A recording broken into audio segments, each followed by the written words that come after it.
জামালপুরে 50 জনের কাটা হয়েছে, জামালপুরটা বর্ধমানে, বীরভূমেও কাটা হচ্ছে, উত্তর 24 পরগনাও কাটা হচ্ছে, দক্ষিণ 24 পরগনাও কাটা হচ্ছে, নর্থ বেঙ্গলেও কাটা হচ্ছে। প্রথমে বলবে আধার না হলে তুমি চোখে দেখবে আধার, তোমার ব্যাংক অ্যাকাউন্ট হবে না, তুমি কোনো সুযোগ পাবে না। কোন অধিকারে তুমি কাউকে না জিজ্ঞেস করে তার আধার কার্ড কেটে নিচ্ছ? লজ্জা করে না? ইলেকশনের আগে তারা যাতে ব্যাংকের লোন না পায়, ব্যাংকের মাধ্যমে টাকা না পায়, ফ্রি রেশন না পায়, লক্ষ্মীর ভান্ডার না পায়, তার জন্য তোমাদের চক্রান্ত। আমি পরিষ্কার বলে যাচ্ছি, আমার চিফ সেক্রেটারি সহ অন্যান্যরা এখানে আছেন, আধার কার্ড নো আধার কার্ড আমাদের কোনো স্কিম বন্ধ হবে না। আমরা আমাদের কার্ডের মাধ্যমে আমরা স্টেট গভর্নমেন্ট চালিয়ে যাব। আর যে কাজটি দিল্লি করছে ওদের থোতা মুখ ভোতা করে দেবো।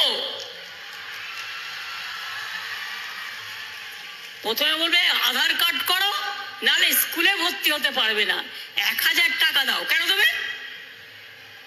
রেশন কার্ড করবে, স্মার্ট কার্ড করবে, আধার কার্ড করবে, কোভিড কার্ড করবে, জন্ম মৃত্যুর কার্ড করবে। কার্ডগুলো কি গলায় মালা করে রাখবে? আর তারপরে কার্ডগুলো আবার বুঝুন কাউকে না জিজ্ঞেস করে অসংখ্য কার্ড বাতিল করে দেওয়া হয়েছে। আমি বাংলার মানুষকে বলতে পারি ভয় পাবেন না, আমি আছি। বাংলায় একটি স্কিমকেও আমি আধার কার্ডের সাথে সংযুক্ত করতে দেবো না। সেরকম হলে যদি দেখি আধার কার্ড নিয়ে ওদের কোনো ছলনা আছে, সাবধান মানুষ। আবার এনআরসি করার চক্রান্ত হচ্ছে, কাকা করতে শুরু করেছে আবার। বসন্ত মাসে কোকিলটাকে কুহু কুহু, এখন কোকিলকেও ডাকতে দেওয়া হচ্ছে না। 1 মাস বাদে বা 1 মাসের মধ্যে ইলেকশন ডিক্লেয়ার হবে, তার আগে সব ভোটপত্র কেড়ে দাও। সবাই গিয়ে ভোটার লিস্টে ভালো করে নাম তুলবেন।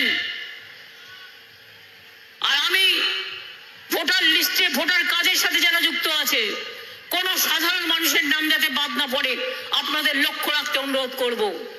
আমি ব্লকে ব্লকে পঞ্চায়েতে যারা আছেন, গ্রাম সভায় যারা আছেন, জেলা পরিষদে যারা আছেন, বুথে যারা আছেন, সিভিক ভলেন্টিয়ার্স আছেন, গ্রিন পুলিশ আছেন, আশার মেয়েরা আছেন, ICDS এর মেয়েরা আছেন, সবাইকে অনুরোধ করব, দেখুন তো কোথায় কোথায় আধার কার্ড কার কার বাতিল করা হচ্ছে। দরকার আমি CS-কে বলবো একটা অনলাইন একটা পোর্টাল চালু করে দিক। যাদের যাদের আধার কার্ড বাতিল করে দেওয়া হচ্ছে তারা ইমিডিয়েট আমাদের জানাবে, অল্টারনেটিভ কি করে দেওয়া যায় সেটা আমরা দেখব। আর ব্যাংক যদি মনে করে আধার কার্ড না হলে আমি দেব না, তাহলে দরকার হলে ব্যাংক ছাড়াই কাজ করব। আমাদেরও তো কোঅপারেটিভ ব্যাংক আছে, আমাদের অন্যান্য সংস্থা আছে।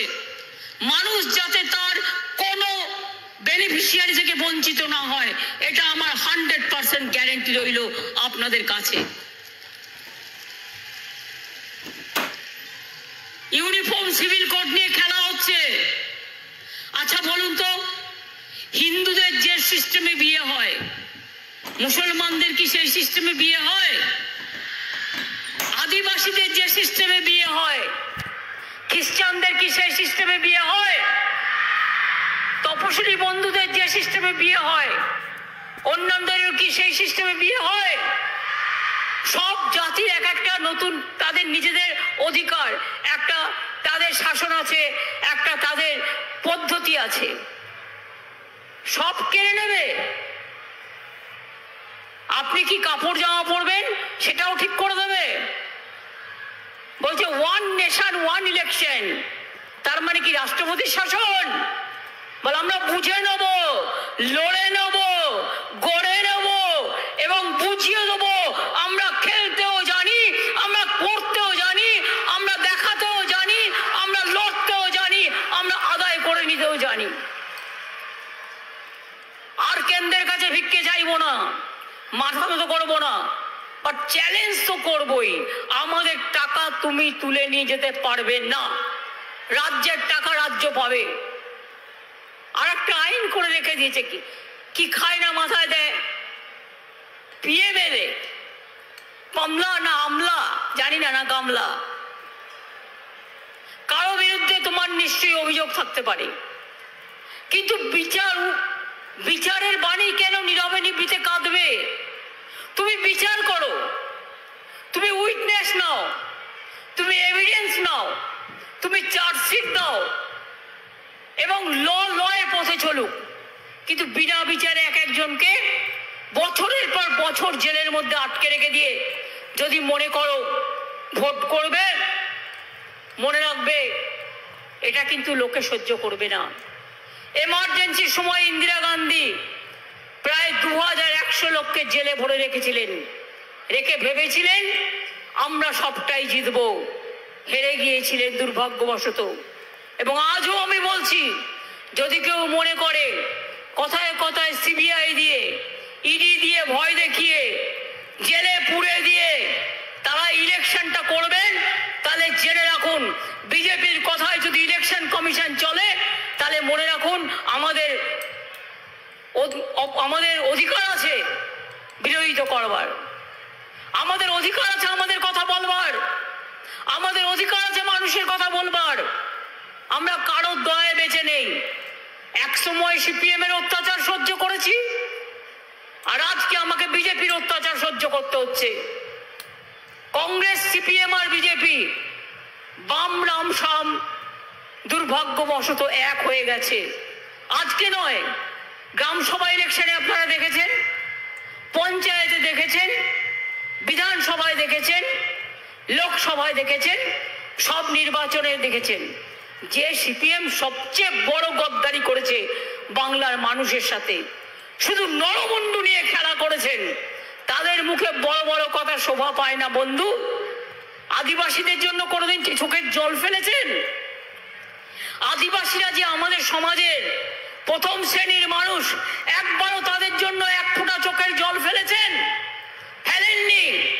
তপশিলীদের জন্য ইলেকশন আসলে বলেন ক্যা ক্যা করে চিৎকার করেন। আপনারা কি জানেন কা করলে কি হবে? 5 বছর আপনার ভোটার আপনার সমস্ত লিস্ট ক্যান্সেল করে দেবে, সব অধিকার। 5 বছর বাদে তারপরে আপনি নাগরিক হবেন। আপনি তো ইতিমধ্যেই নাগরিক আছেন। কে নাগরিক নেই? মতুয়া বন্ধুরা আপনারা নাগরিক নয়, হিন্দুরা আপনারা নাগরিক নয়, মুসলিমরা আপনারা নাগরিক নয়, আদিবাসীরা আপনারা নাগরিক নয়, তপশিলীরা আপনারা নাগরিক নয়, বাউল বন্ধুরা আপনারা নাগরিক নয়, লোকপ্রসার শিল্পী আপনারা নাগরিক নয়, কৃষকরা আপনারা নাগরিক নন, শ্রমিকরা আপনারা নাগরিক নন, মা লক্ষ্মীরা আমার নাগরিক নয়, মা সরস্বতীরা আমাদের নাগরিক নয়, কন্যাশ্রীরা আমাদের নাগরিক নয়, শিক্ষাশ্রীরা নাগরিক হবে না, ঐক্যশ্রীরা নাগরিক হবে না, মেধাশ্রীরা নাগরিক হবে না, সংখ্যালঘুরা নাগরিক হবে না। কিভাবে? একটা শরীরকে দুভাগে ভাগ করা যায়? যায় না। একটা শরীর যখন দুটো ভাগ করে দেবেন, শরীরটাই তো থাকবে না। এখানে অনেক গান আছে খ্যাপাকে নিয়ে, খ্যাপা বাউল। আমি বলি খ্যাপা, মুন্ডু গেলে খাবি কি? হৃদয়টাকেই যদি দুটো ভাগে ভাগ করে দেন, হৃদয় তো আমাদের একটাই, হৃদয়টা ভাগ করে দিলে খাবে কি? মুন্ডু গেলে খাবে কি? এই জিনিস আজকে চলছে। শিউরিতেও মনে রাখবেন নানা চক্রান্ত চলছে, বীরভূমেও চলছে। আজকে কেষ্টকে কতদিন ধরে জেলে ভরে রেখে দিয়েছে, কিন্তু মানুষের মন থেকে ওকে দূর করতে পারেনি। আমি তো আস্তে আস্তে দেখছিলাম ম্যাক্সিমাম ইয়াং জেনারেশন ওর কথা বলছে। আমি শিখিয়ে দিইনি, আমি মানুষের রেসপন্সটা দেখছিলাম। ও কাজ করেছে, কাজ করতে জানে। যদি ওর বিরুদ্ধে কোনো অভিযোগ থাকে, সেম অভিযোগ আপনাদের নেতাদের নামে কটা আছে?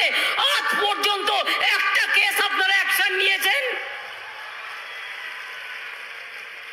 বিএসএফ কে লেলিয়ে দিয়েছেন, চোপড়াতে 4 শিশুর মৃত্যু হলো। কটা টিম গেছেন? বিলকিস মারা গিয়েছিল, কটা টিম গিয়েছিলেন? দলিতদের উপর অত্যাচার হচ্ছে, কটা টিম গিয়েছিলেন? তপশিলীদের উপর অত্যাচার হলে কটা টিম যান? আর বাংলায় জট পাকানোর চেষ্টা করেন, আমরা জট খোলার চেষ্টা করি। কোন মানুষের উপর কোনো অত্যাচার হলে মনে রাখবেন আমাদের সরকার ব্যবস্থা নেয়। একটা ঘটনা ঘটেছে, ঘটনা হয়েছে, প্রথমে ইডিকে পাঠিয়েছে, তারপরে তার বন্ধু বিজেপি ঢুকেছে ইডিকে সাথে নিয়ে, আর কিছু মিডিয়া ঢুকেছে, ঢুকে তিলকে তাল করছে, শান্তির পরিবর্তে আগুন লাগাচ্ছে। আমি বলতে চাই তাদের যার যা অভিযোগ আছে আমি অফিসার পাঠাবো, তারা শুনবে। এবং যদি কেউ মনে করে কারো কাছ থেকে কেউ কিছু নিয়েছে সবটাই ফেরত দেওয়া হবে, এটাও মাথা রাখবেন। আমি যখন বলি আমি তখন সেটা করি, কারণ কোনো মহিলা আজ পর্যন্ত কোনো কমপ্লেন করেনি, এফআইআর করেনি। আমি পুলিশকে বলেছি সুমোটো কেস করো। আমাদের ব্লক প্রেসিডেন্টও অ্যারেস্ট হয়ে গেছে, এমনকি আরাবুল ভাঙ্গরে, ও তো আমাদের কর্মী, ও তো অ্যারেস্ট হয়ে আছে। তোমরা কতজনকে অ্যারেস্ট করেছো? আমি কি পারি না করতে? গদ্দারদের অ্যারেস্ট করতে একটু সময় দিচ্ছি, সুতো ছাড়ছি। গদ্দারদের সব চুরি দুর্নীতি কেস, সবাইকে বলে চোর, চোরদের ঠাকুর দাদা। আপনারা জানেন তো, মায়েরা একটা কথা বলে, শূন্য কলসি বড্ড বাজে বেশি। এরা হচ্ছে শূন্য কলসি, কিচ্ছু নেই। দিল্লি হ্যাঁ বললে ধিতাং ধিতাং করে নৃত্য করে, আর দিল্লি না বললে মন খারাপ করে ঘরে বসে থাকে।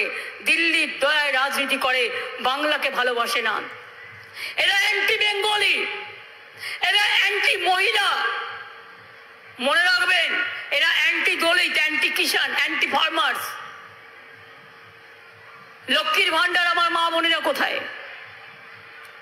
লক্ষ্মীর ভান্ডারের মা বোনেরা কোথায়? একটু হাত তুলুন তো।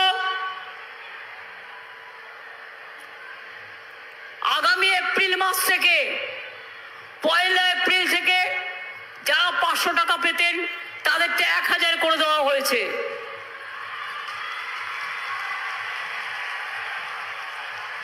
অনেকে মডেল করার চেষ্টা করছে, বাট জানে না আমাদের এখানে প্রত্যেকে পায়, আর ওরা পরিবার প্রতি একজন। এবং জীবনে যতদিন বাঁচবেন, এই লক্ষ্মীর ভান্ডার যখন আপনার 60 বছর বয়স হবে তখন লক্ষ্মীর ভান্ডার 2তে হয়ে যাবে, আপনাকে কিচ্ছু করতে হবে না, এটা ওল্ড এজ পেনশনে ঢুকে যাবে। অর্থাৎ লক্ষ্মীর ভান্ডার চলবে যতদিন বাঁচবেন। মা লক্ষ্মীরা যতদিন বাঁচবেন, আমার আম্মারা, আমার মাদাররা, আমার মায়েরা, ততদিন এটা পাবেন। তপশিলি আদিবাসীদেরটা 1200 টাকা করে হবে, ওবিসিরাও পাবেন, সংখ্যালঘুরাও পাবেন, প্রত্যেকে পাবেন।